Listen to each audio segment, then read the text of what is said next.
Assalamualaikum warahmatullahi wabarakatuh. Selamat pagi anak-anak, berjumpa lagi dengan saya di kelas IPS. Saya berharap kalian dalam keadaan sehat walafiat, amin. Sebelum memulai pembelajaran kita hari ini, marilah kita mengucapkan basmalah bersama-sama. Bismillahirrahmanirrahim. Baik, materi kemarin yang sudah kita bahas ada 3 hal. Yang pertama yaitu mengenal wilayah Asia Tenggara, yang kedua karakteristik negara-negara ASEAN, dan yang ketiga yaitu potensi sumber daya alam dan potensi sumber daya manusia yang ada di negara-negara ASEAN. Maka untuk pembelajaran kita hari ini kita akan membahas mengenai 2 hal. Yang pertama yaitu interaksi antar negara-negara ASEAN, dan yang kedua yaitu pengaruh perubahan dan interaksi keruangan terhadap kehidupan di negara-negara ASEAN. Sebelum memulai pembelajaran kita hari ini, maka kalian bisa menyiapkan alat tulis kalian untuk mencatat informasi yang penting. Baik, mari kita saksikan video pembelajaran berikut ini. Yuk kita bahas bab 1, interaksi antar ruang negara-negara ASEAN. Tujuan pembelajaran yang pertama, menjelaskan makna kerjasama. Kedua, mengidentifikasi faktor-faktor kerjasama antar negara ASEAN. Ketiga, menjelaskan bentuk kerjasama antar negara-negara ASEAN.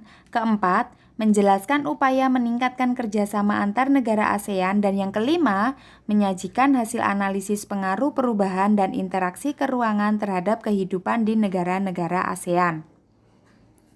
Interaksi antar negara-negara ASEAN. Sebuah negara tidak mungkin hidup menyendiri. Setiap negara butuh hubungan dan kerjasama dengan negara lain dalam berbagai hal. Apalagi jika negara-negara tersebut saling berdekatan wilayahnya seperti di kawasan Asia Tenggara ini. Kerjasama berarti saling berhubungan, saling membuat jalinan, dan saling dukung-mendukung untuk kepentingan bersama serta saling menguntungkan. Kerjasama dapat dilakukan dalam bidang ekonomi, sosial budaya, dan politik. Dari makna kerjasama tersebut, mari kita bahas tentang faktor pendorong kerjasama antar negara ASEAN. Pertama, persamaan dan perbedaan sumber daya alam. Kesamaan sumber daya alam antara beberapa negara dapat mendorong terbentuknya kerjasama antar negara. Contoh, beberapa negara penghasil minyak bumi membentuk suatu kerjasama yang diberi nama OPEC. Perbedaan sumber daya pangan di setiap negara juga melahirkan kerjasama. Indonesia mengekspor hasil pertanian ke Singapura. Indonesia juga mengimpor beras dari Myanmar dan Thailand untuk memenuhi kebutuhannya. Kedua, kesamaan dan perbedaan wilayah atau kondisi geografis. Karena persamaan letak geografis, beberapa negara di suatu kawasan pada umumnya mengadakan kerjasama untuk menjaga stabilitas dan keamanan negara. Contoh, negara-negara yang terletak di wilayah Asia Tenggara membentuk kerjasama melalui organisasi ASEAN. Ketiga, persamaan nasib dan sejarah. Persamaan di antara anggota-anggota ASEAN adalah sama-sama merasakan pahitnya dijajah oleh bangsa asing, kecuali Thailand. Indonesia pernah dijajah oleh Belanda. Singapura, Malaysia, Brunei Darussalam, dan Myanmar pernah dijajah oleh Inggris. Kamboja dan Laos pernah dijajah oleh Prancis. Filipina pernah dijajah oleh Spanyol dan Amerika Serikat, sedangkan Vietnam pernah dijajah oleh Amerika Serikat dan Prancis. Keempat, persamaan dan perbedaan budaya.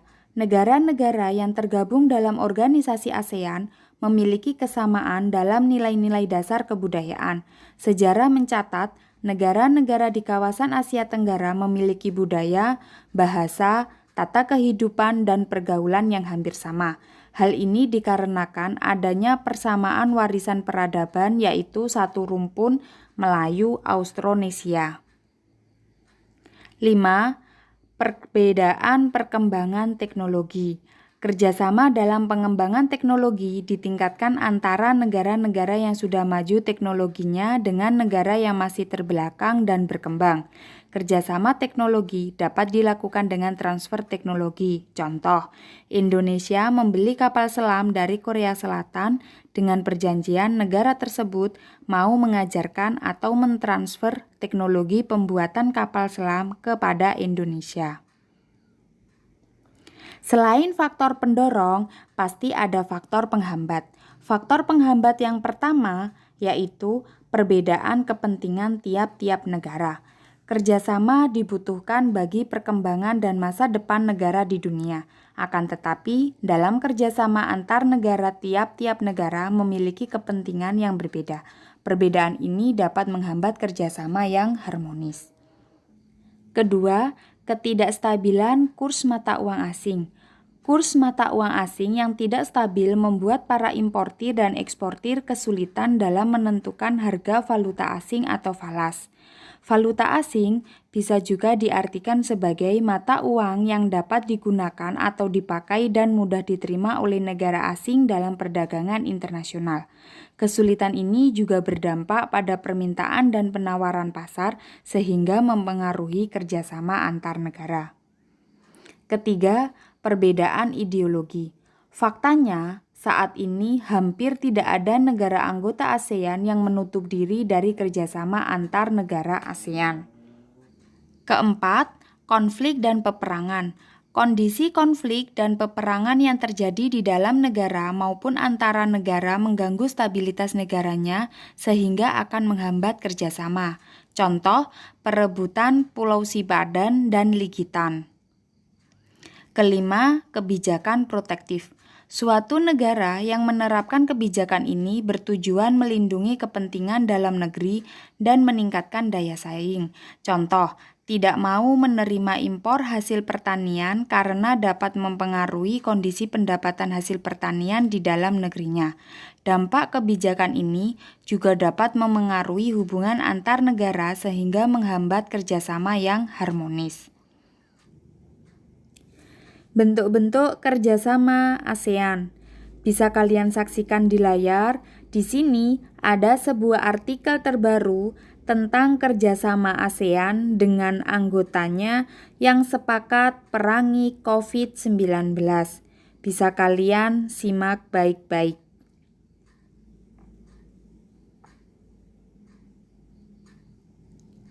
Bentuk-bentuk kerjasama ASEAN. Pertama, bentuk kerjasama di bidang ekonomi. Kerjasama di bidang ekonomi negara ASEAN berupaya menciptakan kerjasama perdagangan yang saling menguntungkan. Adapun bentuk kerjasamanya adalah sebagai berikut. 1. Pembukaan pusat promosi ASEAN meliputi sektor perdagangan, pariwisata, dan investasi. Kedua, penyedia cadangan pangan. Tidak hanya dilakukan kerjasama yang menguntungkan, tetapi juga dalam keadaan darurat, misalnya krisis pangan atau terjadi bencana alam. 3. Penyelenggaraan proyek industri meliputi pabrik pupuk di Aceh, Indonesia, pabrik pupuk di Malaysia, pabrik industri tembaga di Filipina, produksi vaksin di Singapura, serta produksi abu soda di Thailand. 4. Koperasi ASEAN merupakan organisasi yang bergerak di bidang koperasi untuk meningkatkan kesejahteraan negara-negara ASEAN. Yang kelima, kawasan perdagangan bebas atau yang biasa disebut dengan AFTA merupakan bentuk kerjasama negara ASEAN yang merupakan suatu persetujuan dalam pengelolaan sektor produksi lokal yang ada di seluruh negara ASEAN. Bentuk kerjasama yang kedua yaitu di bidang sosial dan budaya. Kerjasama antar negara-negara anggota ASEAN dalam bidang sosial dilakukan agar tercipta kerukunan dan kemajuan bersama. Setiap negara anggota ASEAN diminta berperan aktif dan ikut serta dalam upaya kerjasama guna mendukung kesejahteraan negaranya sendiri. Kerjasama dalam bidang sosial budaya dilaksanakan oleh COSD atau Committee on Social Development. Contoh dari bentuk kerjasama di bidang sosial ini bisa kalian lihat di layar.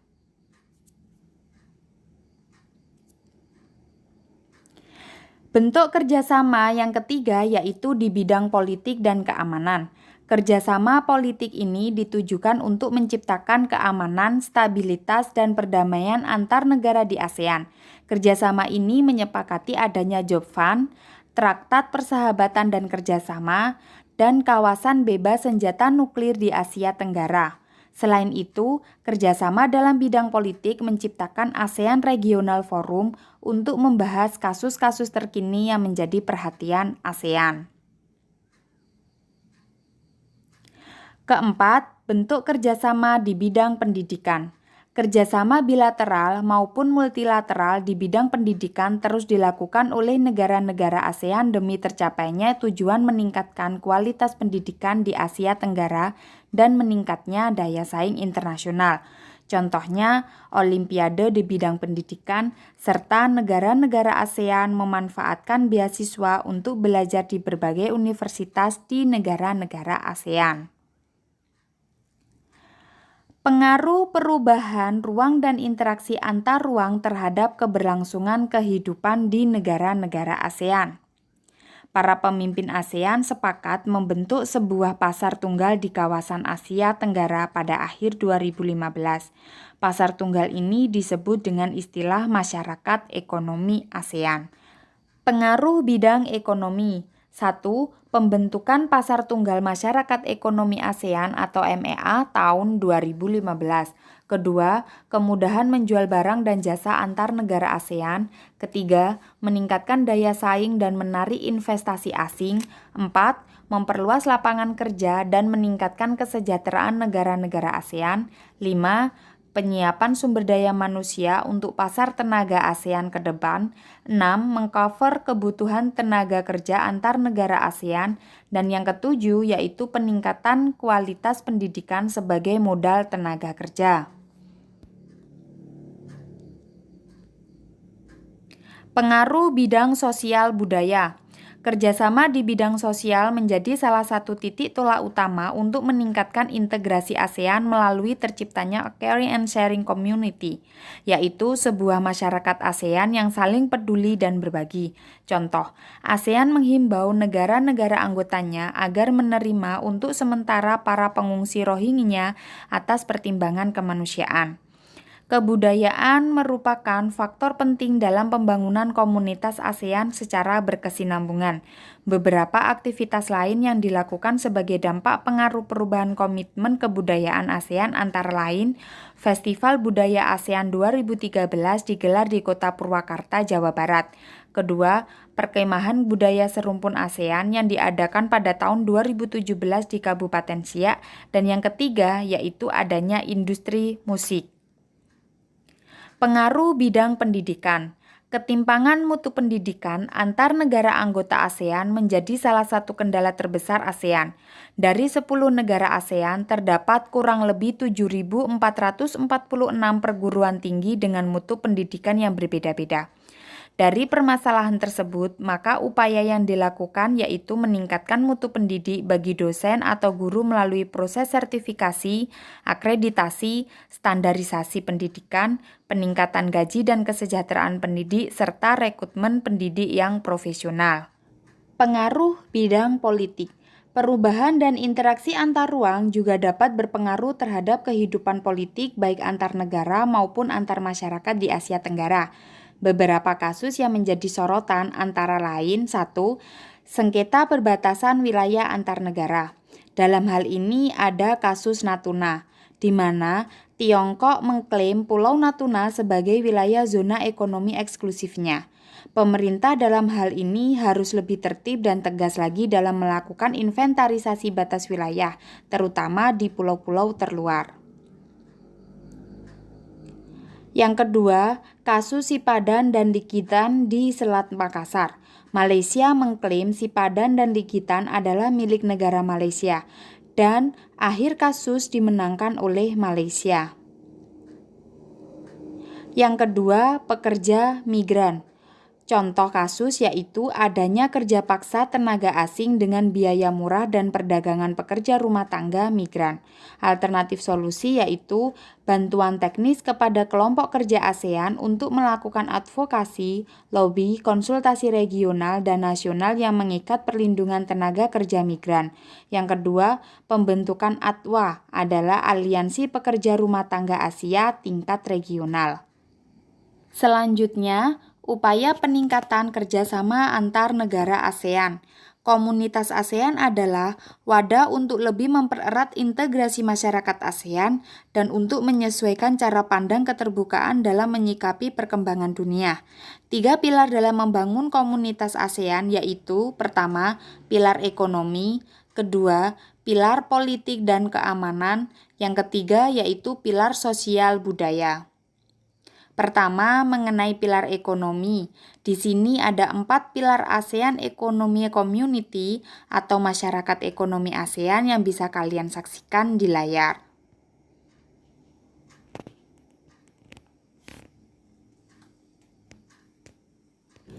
Kedua, pilar sosial budaya dengan cara saling mengenali keragaman budaya negara anggota, saling menghargai identitas nasional masing-masing, serta mewariskan sebuah kawasan Asia Tenggara yang aman, damai, dan makmur kepada generasi penerus.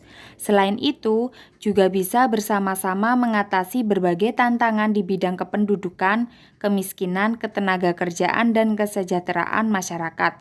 Komitmen meningkatkan kualitas sumber daya manusia dan kualitas lingkungan hidup. Karakteristik pilar masyarakat politik keamanan ASEAN. 1. Masyarakat yang berdasarkan hukum dengan nilai dan norma yang sama. Kedua, peningkatan efektivitas dan efisiensi kerja organ dan lembaga ASEAN memperkuat kapasitas institusional. Ketiga, kawasan yang kohesif, damai, stabil, dan berdaya tahan serta saling berbagi tanggung jawab mewujudkan keamanan yang komprehensif. Yang keempat, kawasan yang dinamis dan berorientasi keluar di tengah dunia yang semakin menyatu dan saling bergantung satu sama lain. Pengaruh faktor alam terhadap perubahan ruang dan interaksi antar ruang. Faktor yang pertama yaitu faktor geologi. Secara geologis, wilayah ASEAN menjadi tempat pertemuan 3 lempeng utama bumi, yaitu lempeng Eurasia, lempeng India-Australia, dan lempeng Pasifik. Asia Tenggara biasa dipilah dalam 2 kelompok, yaitu Asia Tenggara Daratan meliputi Kamboja, Laos, Myanmar, Thailand, dan Vietnam, serta Asia Tenggara Maritim meliputi Brunei Darussalam, Filipina, Indonesia, Malaysia, dan Singapura. Faktor yang kedua yaitu faktor iklim. Iklim negara-negara ASEAN sangat beragam seperti curah hujan yang besar, memengaruhi perkembangan tumbuh-tumbuhan. Tetapi sebagian besar negara-negara ASEAN beriklim tropis. Selanjutnya, pengaruh perubahan ruang terhadap kehidupan ekonomi. AFTA merupakan kesepakatan yang dibentuk oleh negara-negara ASEAN untuk menciptakan zona perdagangan bebas. Pemberlakuan AFTA menjadikan kegiatan ekonomi di negara-negara kawasan ASEAN menjadi lebih meluas. Produsen suatu negara dapat menjual hasil produksinya ke negara lainnya di kawasan ASEAN tanpa dikenakan pajak. Dengan begitu, persaingan dalam kegiatan ekonomi menjadi lebih ketat karena adanya kompetitor dari luar negeri. Pengaruh perkembangan ilmu dan teknologi terhadap perubahan ruang. Berkembangnya iptek sangat berpengaruh pada sektor kehidupan manusia. Iptek mempermudah kegiatan manusia untuk melakukan segala hal. Perubahan penduduk ASEAN karena adanya perkembangan teknologi komunikasi dan transportasi dalam berbagai bidang sebagai berikut. 1. Bidang ekonomi. Meningkatnya pendapatan negara karena pajak yang berasal dari perdagangan, pariwisata, dan permukiman baru. Menurunnya harga barang impor. Barang dalam negeri semakin bernilai karena mudahnya ekspor. Kedua, sosial budaya. Norma dan nilai berubah. Peningkatan transportasi publik untuk mengatasi kemacetan, hubungan luar negeri meningkat dan semakin mudah. Dan yang ketiga, keamanan. Ancaman keamanan meningkat karena batas-batas negara semakin tipis. Arus informasi provokatif dan tidak benar semakin meningkat. Ancaman pengacau antar negara semakin mudah mengorganisir dirinya. Pengaruh konversi lahan pertanian ke industri dan pemukiman terhadap perubahan ruang dan interaksi antar ruang. Konversi lahan adalah berubahnya penggunaan lahan dari penggunaan semula, misalnya dari lahan pertanian dikonversikan menjadi pemukiman dan sebagainya. Hal ini dilakukan seiring dengan laju pertumbuhan penduduk yang sangat tinggi. Pengaruh konversi lahan pertanian menjadi lahan pemukiman memberikan dampak, yaitu luas lahan pertanian berkurang sehingga produktivitas pangan semakin menurun. Petani dan buruh tani kehilangan mata pencahariannya, hilangnya lahan ruang terbuka hijau atau RTH, serta berkurangnya lahan resapan air. Pengaruh konversi lahan pertanian menjadi lahan industri memberikan dampak, yaitu luas lahan pertanian berkurang sehingga produktivitas pangan semakin menurun.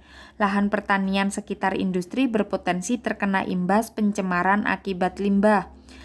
Konversi lahan dapat menular sehingga mengancam ketersediaan lahan pertanian. Dari sini, apakah kalian sudah paham mengenai interaksi antar negara-negara ASEAN beserta pengaruhnya? Kalau belum, kalian juga bisa membaca buku atau LKS kalian di halaman 22 hingga halaman 31. Oke, untuk mengasah pengetahuan kalian, di sini sudah ada artikel mengenai ASEAN sepakat perangi COVID-19. Bagaimanakah pendapatmu tentang interaksi dan kerjasama antar negara-negara ASEAN dalam artikel di atas? Sekian pembelajaran kita hari ini tentang interaksi antar negara-negara ASEAN serta pengaruh perubahan dan interaksi keruangan terhadap kehidupan di negara-negara ASEAN. Semoga apa yang kita pelajari hari ini bisa bermanfaat dan bisa menambah ilmu buat kalian semuanya. Tetap jaga jarak, tetap menggunakan masker, rajin cuci tangan, dan tetap jaga kesehatan diri kalian sendiri. Baik, kita jumpa lagi di pertemuan yang akan datang. Saya akhiri. Wassalamualaikum warahmatullahi wabarakatuh.